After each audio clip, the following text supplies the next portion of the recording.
আসসালামু আলাইকুম। আজকের এই ভিডিওতে আমরা দেখব যে কিভাবে যে কোনো স্কুলের অ্যাটেন্ডেন্স শিট আমরা তৈরি করতে পারি। তো যারা শিক্ষকতা করেন তাদের জন্য এই ভিডিওটা খুবই ইম্পর্টেন্ট।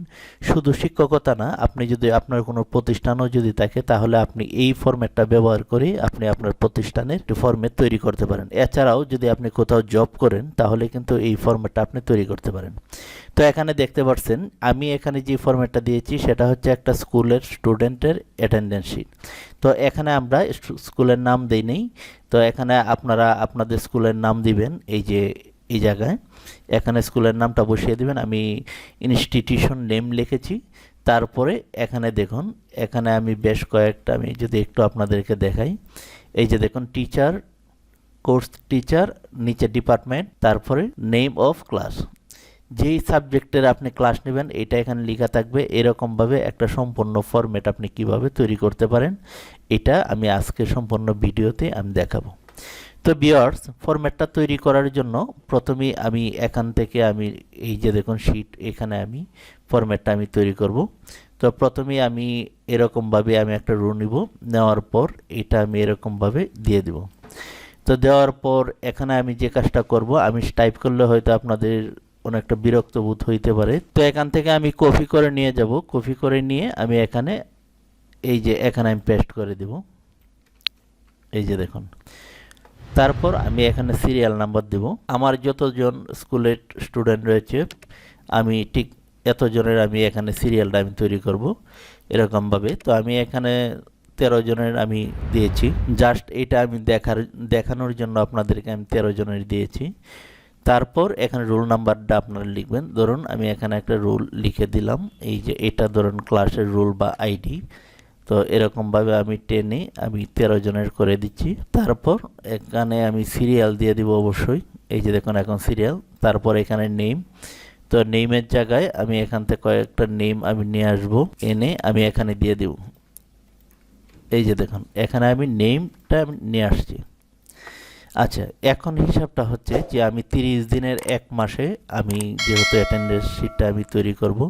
এই যে এখানে দেখুন, এই যে এখানে নাম, যে প্রতিদিনের নাম, সাপ্তাহিক নামের যে লিস্টটা এটা রয়েছে, আর উপরে তারিখটা রয়েছে। তো তার জন্য আমি যে কাজটা করব, আমি এখানে চলে আসব, এখান থেকে আমি 1 2 এরকমভাবে দিয়ে আমি সম্পূর্ণটা এরকমভাবে টেনে দিব। তো এটা আসলে অনেক লেটের বিষয়। তো আমি সম্পূর্ণ আরেকটি আমি টিপসের মাধ্যমে আমি আপনাদেরকে যদি দেখাই, এখানে আমি লিখে দিলাম 1। লিখার পর এটা আমি এরকমভাবে দেওয়ার পর আমি এই যে এখানে চলে আসব। আসার পর আমি এই যে সিরিয়াল, এখানে আমি চলে আসব। এই যে রো সিলেক্ট থাকবে, যেহেতু আমি রোর মাঝে করব। তারপর 1 থেকে আমি 30 দিনের আমি এখানে দিয়ে দেব। এই যে দেখুন আমি শুধু এই যে এখানে এই রুটার মাঝে দেবো। তো আমি উপরে রু সিলেক্ট থাকবে, এখানে যেভাবে সেটিংটা রয়েছে ঠিক এরকমভাবে থাকবে, আমি ওকে করে দেব। এখন যদি দেখি, এই যে দেখুন আমাদের 30 দিনের কিন্তু এখানে এই যে দেখুন 30 দিনের চলে আসছে। তারপর আমি এরকমভাবে আমি সিলেক্ট করে নিব। 30 দিন সিলেক্ট করার পর আমি এখান থেকে একটু আমি কালার দিয়ে দেব।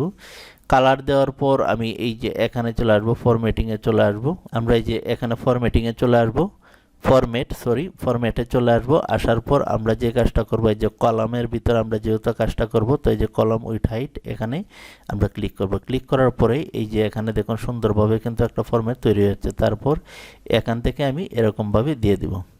দেওয়ার পর এটা আমি ঠিক মাঝখানে এরকমভাবে দিয়ে দিব যাতে এটা সুন্দরভাবে হয়। এই যে দেখুন এখানে কিন্তু 30 দিনের আমাদের একটা কলামের মাঝে ডেট আমি দিয়েছি। তো ভিউয়ার্স, এখানে 1 তারিখ কিবার পরে এটা আমি দেখব। ধরুন আমি এটা চলছে আপনার নভেম্বর মাস। তো আমি যদি নভেম্বর মাসের দিই, তো আমি প্রথমে দেখব যে নভেম্বর মাসে 1 তারিখ হচ্ছে নভেম্বর মাসের ওয়েডনেসডে। তো আমি এটা এখানে আমি লিখব, আমি এইটুকু আমি লিখব। তারপর আমি এখানে একটু ডাবল ক্লিক করব। করার পর আমি এরকমভাবে টেনে আমি এখানে ছেড়ে দেব। তারপর আমি এখানে ক্লিক করব, এই যে এখানে ক্লিক করব। তারপর আমি সম্পূর্ণটা এরকমভাবে সিলেক্ট করে দেব। সিলেক্ট করে এখানে আমি ডাবল ক্লিক করব। তখন দেখবেন যে এই যে নামগুলি কিন্তু সুন্দরভাবে এখানে চলে আসছে।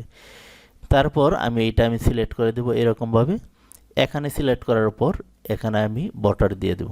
এই যে দেখুন বর্ডার দেওয়ার পর আমি এটা এরকমভাবে ঠিক মাঝখানে নিয়ে আসব।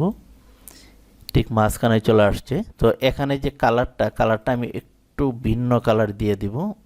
এই কালারটা আমি দিয়ে দিব, কারণ উপরে হলুদ কালার আর নিচে এই কালারটা আমি দিয়ে দিলাম। এখন কথা হচ্ছে যে আমাদের স্কুলে সাপ্তাহিক ছুটি থাকে শুক্রবারে বাংলাদেশে, কিন্তু শুক্রবারে স্কুল বন্ধ থাকে। এখন আবার শনিবারেও কিন্তু বন্ধ থাকে। যদি আপনি সাপ্তাহিক ছুটি আপনার স্কুলের যদি 2 দিনের হয় তো 2 দিন দিবেন, আর যদি 1 দিনের হয় তো 1 দিনের দিবেন। তো তার জন্য আমি যে কাজটা করব, আমি প্রথমে এই সম্পূর্ণটা আমি এরকমভাবে সিলেক্ট করব। এই যে এখানে এরকমভাবে আমি সিলেক্ট করব, আপনারা ফলো করবেন। এখানে সিলেক্ট করার পর এই যে কন্ডিশনাল ফরম্যাটিং, তারপর হাইলাইটে এসে এই যে ইকুয়াল, এখানে আমি ক্লিক করব। এখানে ক্লিক করার পর আমি এখানে লিখব FRI। এটা লেখার পর আমি এখানে রেড কালার দিয়ে দেব। দেওয়ার পর আমি যদি ওকেতে ক্লিক করি, এখন আমরা দেখতে পারবো এই যে দেখুন প্রত্যেক শুক্রবার বন্ধ রয়েছে। এই যে দেখুন শুক্রবারে কিন্তু বন্ধ। তারপর আমি এটা এরকমভাবে আমি সিলেক্ট করে দিব। এটা সিলেক্ট করার পর আমি এখান থেকে রেড কালারটা আমি দিয়ে দেব। এই যে দেখুন। আর এটাকে আমি প্রথমে আমি এরকমভাবে ফরম্যাট করে নিব। আপনারা দেখুন যে আমি কিভাবে ফরম্যাটটা আমি তৈরি করছি। এরকমভাবে আমি বর্ডার দিয়ে দেব। আচ্ছা, বর্ডার দেওয়ার পর এখানে যে কালারটা রয়েছে অবশ্যই এটা আমরা রেড কালারে আমরা দিয়ে নিব। তারপর শুক্রবার যেটা রয়েছে এটা এরকমভাবে আমরা সিলেক্ট করে এখানে আমরা রেড কালার দেব। এই যে দেখুন প্রত্যেক শুক্রবারে আমরা এরকমভাবে সিলেক্ট করে দিব। যদি আপনি মনে করেন যে না শনিবারও আপনার বন্ধ থাকবে, তো শনিবারটাও আপনি সিলেক্ট করে নেবেন। এই যে শুক্রবারটা যেভাবে আমি করেছি কন্ডিশনাল ফরম্যাটিং থেকে, তো আপনিও এরকমভাবে করে নেবেন। এই যে দেখুন আমাদের সাপ্তাহিক ছুটি শুক্রবার, এটা আমি দিয়ে দিচ্ছি। তারপরে যদি আপনি মনে করেন যে না সরকারি ছুটি আমার 6 তারিখ সরকারি, আমি জাস্ট উদাহরণস্বরূপ সরকারি ছুটি আছে, তো এরকমভাবে সিলেক্ট করে আমি এখান থেকে রেড কালার দিয়ে দেব। আচ্ছা, তারপরে হচ্ছে এখন আমি ধরুন এখানে আব্দুল এখানে আমি আর একটু করে আমি দেখাই। এখানে দেখুন এই যে এটা আমি এরকমভাবে সিলেক্ট করে এখানে এই যে মার্জ অ্যান্ড সেন্টার করে দেব। এটাও আমি মার্জ অ্যান্ড সেন্টার করে দেব। এটাও আমি মার্জ অ্যান্ড সেন্টার করে দেব। তারপর আমি যে কাজটা করব, এই যে এই লেখাটা আমি টাইপ করব না, আমি এটা কপি করে নিব। কপি করে আমি এখানে বসিয়ে দিব, কারণ টাইপ করলে ভিডিওটা লম্বা হবে। এই যে এরকমভাবে আপনি প্রথমে লিখবেন কোর্স টিচার, এখানে যে ক্লাসটা করাবে তার নাম থাকবে, কোন ডিপার্টমেন্টের, এটা আপনি ডিপার্টমেন্টটা উল্লেখ করে দিবেন। নেম অফ ক্লাস মানে কোন সাবজেক্টে সে ক্লাসটা নেবে, এটা আমি আমার মতো করে করেছি, তো আপনি হয়তো আমার থেকে আরও সুন্দর করে করতে পারবেন। এখানে এইভাবে দিয়ে দেবেন। এখানে যে কোর্সটা করাবে সেই টিচারের নাম, তারপর ডিপার্টমেন্টের নাম, তারপর হচ্ছে যে ক্লাসটা করাবে সেই ক্লাসে। তারপর এরকমভাবে করার পর আমরা এই যে এটা রয়েছে এটা এরকমভাবে সম্পূর্ণটা আমরা এখানে সিলেক্ট করে এখানে মার্জিন করে দেব। মার্জিন করার পর আপনি আপনার প্রতিষ্ঠানের নামটা এখানে বসিয়ে দিবেন। ধরুন আমি এখানে এই নামটা আমি দিয়ে দিলাম। এখন ধরুন আপনার 1 তারিখ থেকে স্টুডেন্ট সে ক্লাস করতেছে, তো যদি সে প্রেজেন্ট থাকে তো আপনি কি করবেন, প্রেজেন্ট যদি থাকে তো আপনি এখানে পি লিখবেন। যদি প্রেজেন্ট থাকে তো আপনি এখানে পি লিখবেন। এই যে আমি পি লিখলাম।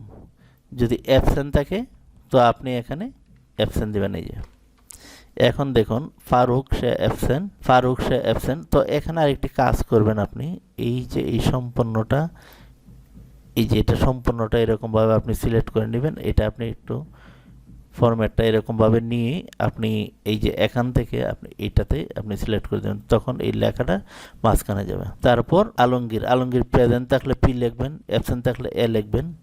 এরকমভাবে আপনি লিখে নেবেন। আমি এই যে প্রেজেন্ট দিলাম। তারপর হচ্ছে আবুল, প্রেজেন্ট থাকলে পি, অ্যাবসেন্ট থাকলে কি লিখবেন, এ লিখবেন।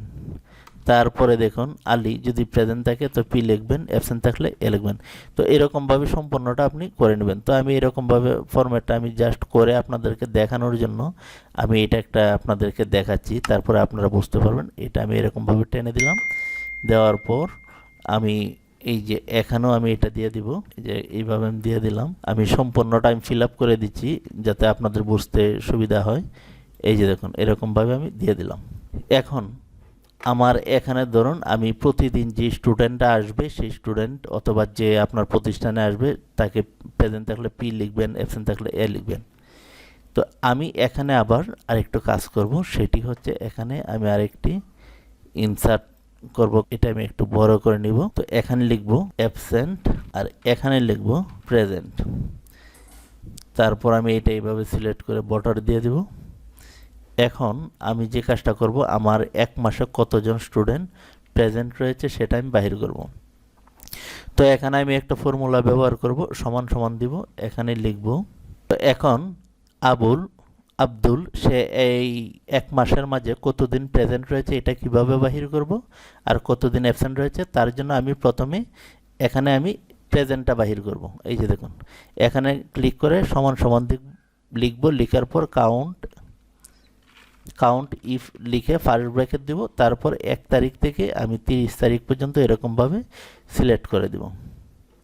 তো সিলেক্ট করে দেওয়ার পর আপনারা এই যে এখানে দেখবেন, এই যে এই জায়গায় এখানে ফর্মুলাটা তো দেওয়ার পর আমি কমা দিব, কমা দিয়ে আমি যে দেখুন কোটেশন দেব, দেওয়ার পর আমরা এখানে প্রেজেন্ট দেখব, এই জন্য আমরা টেক্সট পি লিখব, লিখার পর আবার যে ডাবল সেমিকোলন দিব, দেওয়ার পর লাস্ট ব্র্যাকেট দিয়ে ইন্টারে ক্লিক করব। এই যে দেখুন এখানে সে 26 দিন রয়েছে। তার আগে আমি এটা একটু ফিল আপ করে নিই, বর্ডার দিয়ে নিই। এই দেখুন এখানে সে কিন্তু 26 দিন প্রেজেন্ট রয়েছে, আর শুক্রবার কিন্তু আমি কাউন্ট করিনি। এখন অ্যাবসেন্ট কয়দিন রয়েছে সেটা দেখব। আমি যদি তাকে একদিন অ্যাবসেন্ট থাকে যদি আমি এ লিখে দিই, তখন দেখুন এই যে 25 দিন হয়ে গেছে, কারণ সে এখানে কিন্তু একদিন অ্যাবসেন্ট। আচ্ছা, অ্যাবসেন্টে কীভাবে কাউন্ট করব, সমান সমান দিব, দেওয়ার পর এখানে আমরা লিখব কাউন্ট ইফ লিখে 1 তারিখ থেকে 30 তারিখ পর্যন্ত আমরা এরকমভাবে সিলেক্ট করে দিব, দেওয়ার পর কমা দিব, double semicolon double semicolon last bracket দিয়ে ইন্টারে ক্লিক করব। এই যে দেখুন, তারপর আমি এখানে ডাবল ক্লিক করব, এটা তো আমি ডাবল ক্লিক করব অথবা এবার টেনে দিব।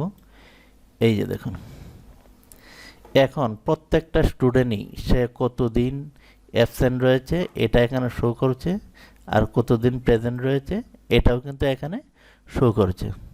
তো ভিউয়ার্স, আমরা যে কোনো স্কুল বা প্রতিষ্ঠানের অ্যাটেন্ডেন্স শিট এরকমভাবে আমরা তৈরি করতে পারি। তো এই ছিল আজকের ভিডিও টিউটোরিয়াল। সকলে ভালো থাকুন, আল্লাহ হাফেজ।